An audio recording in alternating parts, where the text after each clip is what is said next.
Hello, YouTube. As I promised, I will be reading Think and Grow Rich. Actually, we're not on chapter 2, we're on chapter 3. And I made a mistake with the chapters, but anyway, we're beginning on chapter 3, page 66. I hope you had a nice weekend, and I hope you had a great Monday. And all right, let's continue. Chapter 3, Faith. Visualization of and belief in attainment of desire, the second step towards riches. Faith is the head chemist of the mind. When faith is blended with the vibration of thought, the subconscious mind instantly picks up the vibration, translates it into its spiritual equivalent, and transmits it to infinite intelligence, God. As in the case of prayer, the emotions of faith, love, and sex are the most powerful of all the major positive emotions. When the three are blended, they have the effect of coloring the vibration of thought in such a way that it instantly reaches the subconscious mind, where it is changed into its spiritual equivalent, the only form that induces a response from infinite intelligence. Love and faith are psychic, related to the spiritual side of man. Sex is purely biological and related only to the physical. The mixing or blending of these three emotions has the effect of opening a direct line of communication between the finite thinking mind of man and the infinite intelligence. I was so excited to come and read this today. I couldn't wait to start this chapter. All right. How to develop faith.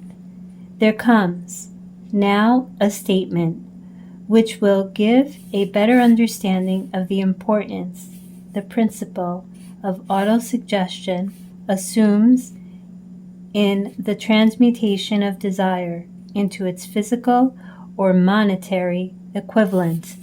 Namely, faith is a state of mind which may be induced or created by affirmation or repeated instructions to the subconscious mind through the principles of autosuggestion.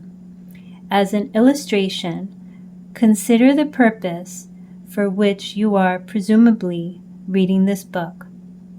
The object is naturally to acquire the ability to transmute the intangible thought impulse of desire into physical counterpart, money.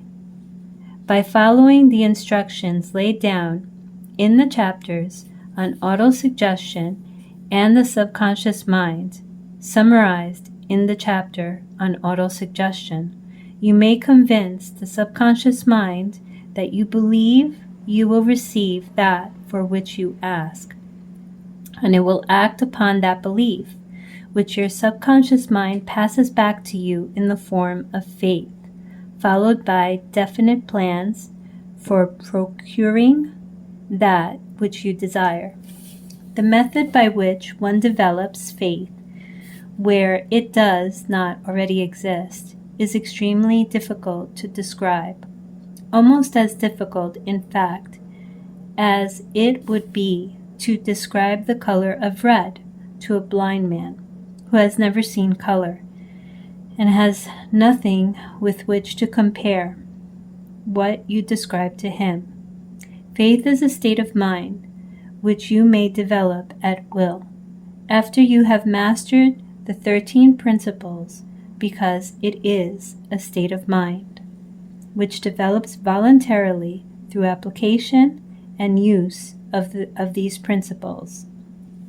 Repetition of affirmation of orders to your subconscious mind is the only known method of voluntary development of the emotion of faith. Perhaps the meaning may be made clearer. Through the following explanation as to the way men sometimes become criminals, stated in the words of a famous criminologist, when men first come in contact with crime, they abhor it. If they remain in contact with crime for a time, they become accustomed to it and endure it. If they remain in contact with it long enough, they finally embrace it and become influenced by it. This is the equivalent of saying that any impulse of thought which is repeatedly passed on to the subconscious mind is finally accepted and acted upon by the subconscious mind, which proceeds to translate that impulse into its physical equivalent by the most practical procedure available.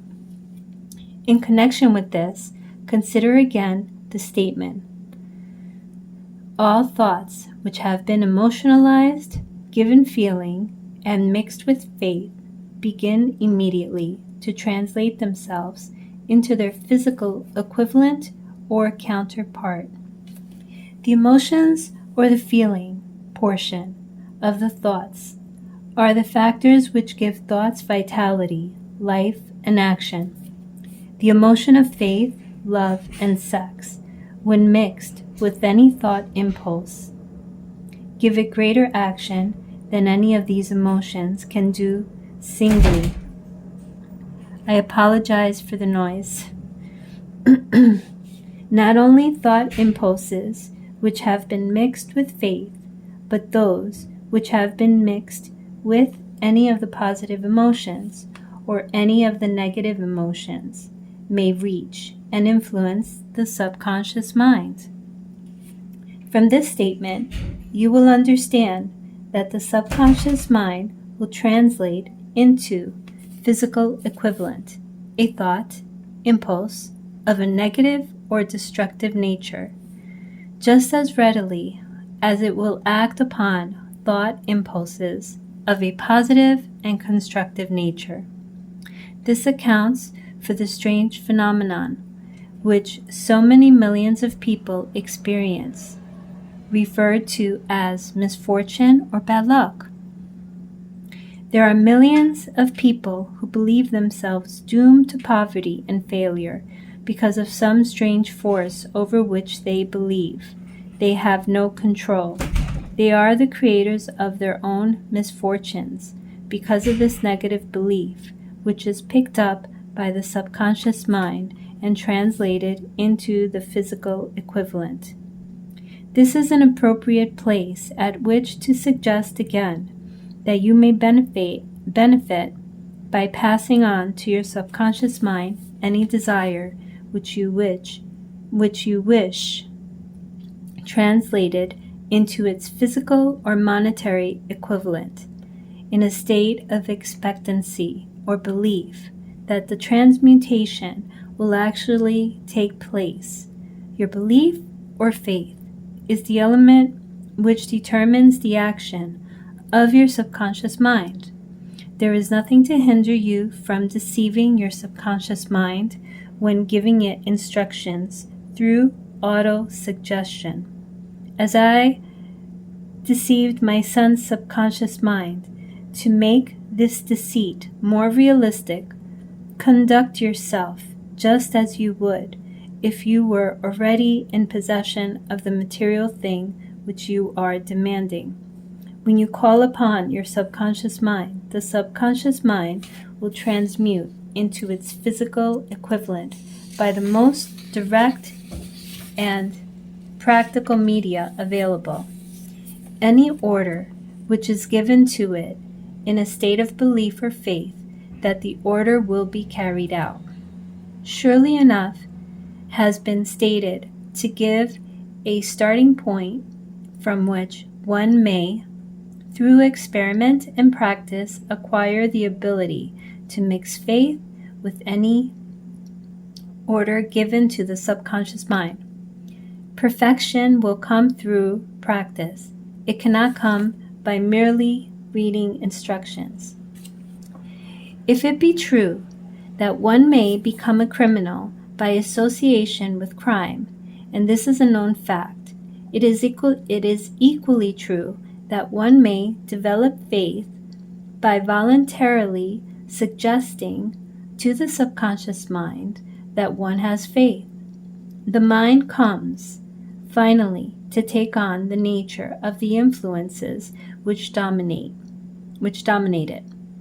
Understand this truth, and you will know why it is essential for you to encourage the positive emotions as dominating forces of your mind, and discourage and eliminate negative emotions.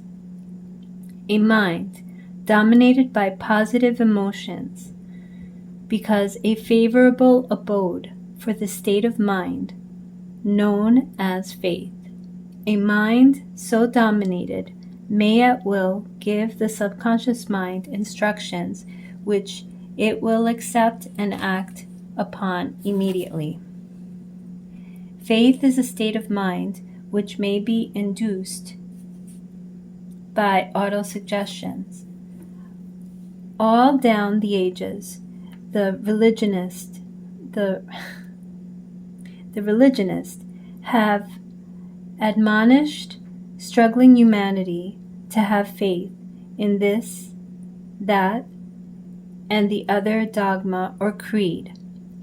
But they have failed to tell people how to have faith. They have not stated that faith is a state of mind. I will repeat it. This is so interesting. Faith is a state of mind. I actually live in that state of mind, so I think it's very interesting. And that it may be induced by self-suggestion. In language which any normal human being can understand, we will describe all that is known about the principle through which faith may be developed. Where it does not already exist, have faith in yourself, faith in the infinite. Before we begin, you should be reminded again that faith is the eternal elixir which gives life, power, and action to the impulse of thought, and foregoing sentence is worth reading a second time, and a third, and a fourth. It is worth reading aloud. Faith is the starting point of all accumulation of riches. Faith is the basis of all miracles and all mysteries which cannot be analyzed by the rules of science. Faith is the only known antidote to Faith is the only known antidote for failure. Faith is the element, the chemical, which when mixed with prayer gives one direct communication with infinite intelligence. Faith is the element which transforms the ordinary vibration of thought created by the finite mind of man into the spiritual equivalent.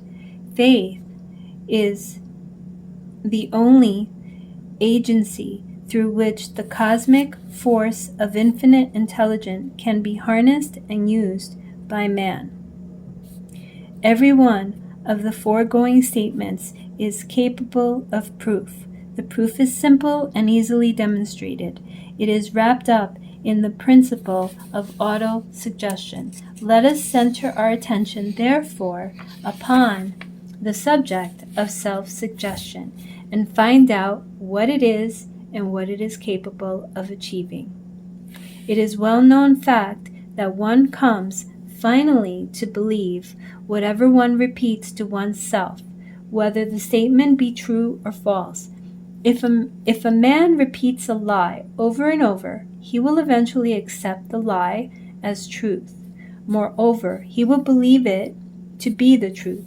Every man is what he is because of the dominating thoughts, which he permits to occupy his mind.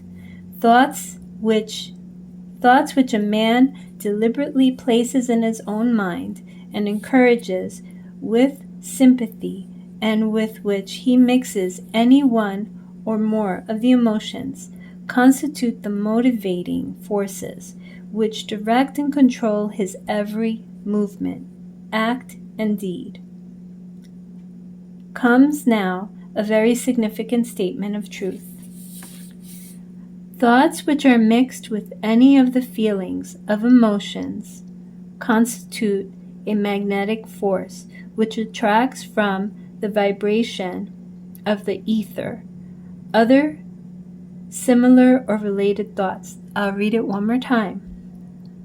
Thoughts which are mixed with any of the feelings of emotions constitute a magnetic force which attracts from the vibrations of the ether other similar or related thoughts. A thought thus magnetized with emotion may be compared to a seed which, when planted in fertile soil, germinates, grows, and multiplies itself over and over again until that which was originally one small seed becomes countless millions of seeds of the same brand. The ether is a great cosmic mass of eternal force of vibration. It is made up of both destructive vibration and constructive vibration. It carries at all times vibrations of fear, poverty, disease, failure, misery, and vibrations of prosperity, health, success, and happiness. Just as surely as it carries the sounds of hundreds of orchestrations of music and hundreds of human voices, all of which maintain their own individuality and means of identification through the medium of radio. From the great storehouse of the ether, the human mind is constantly attracting vibrations which harmonize with that which dominates the human mind. Any thought, idea, plan, or purpose which one holds in one's mind attracts from the vibrations of the ether a host of its relatives, adds these relatives to its own force, and grows until it becomes the dominating, motivating master of the individual in whose mind it has been housed. Now let us go back to the starting point and become informed as to how the original seed of an idea, plan, purpose may be planted in the mind. The information is easily conveyed. Any idea, plan, or purpose may be placed in the mind through repetition of thought. This is why you are asked to write out a statement of your major purpose, a definite chief aim. Commit it to memory and repeat it in audible words, day after day, until these vibrations of thoughts have reached your subconscious mind. We are what we are. We are what we are because of the vibrations of thoughts which we pick up and register through the stimuli of our daily environment. Resolve to throw off the influences of any unfortunate environment and to build your own life to order. Taking inventory of mental assets, liabilities, you will discover that your greatest weakness is lack of self-confidence. This handicap can be surmounted and timidity,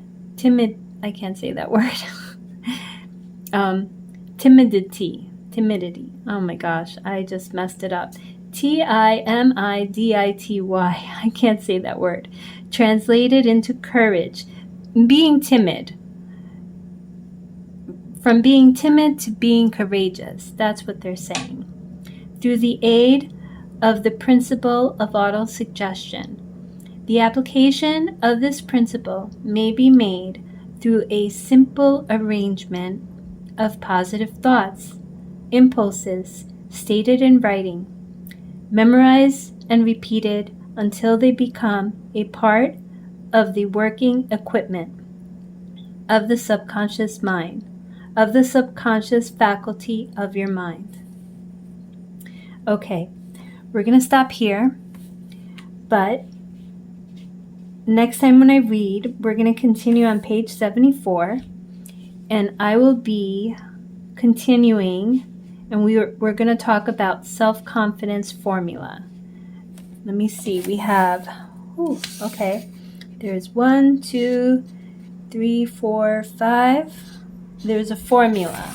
This is going to be really interesting.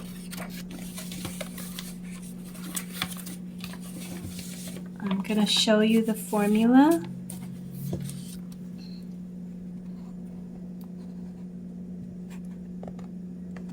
See if you could see it. I don't think. See if you could see it. There we go. Okay. All right, everyone. Thank you for joining me. Please make sure you like, subscribe, share. What else? Hit the little like button. And I can't wait to come back and read again. This book is getting really good. And remember, your dreams want you. Thank you so much. Love you, YouTube. Bye.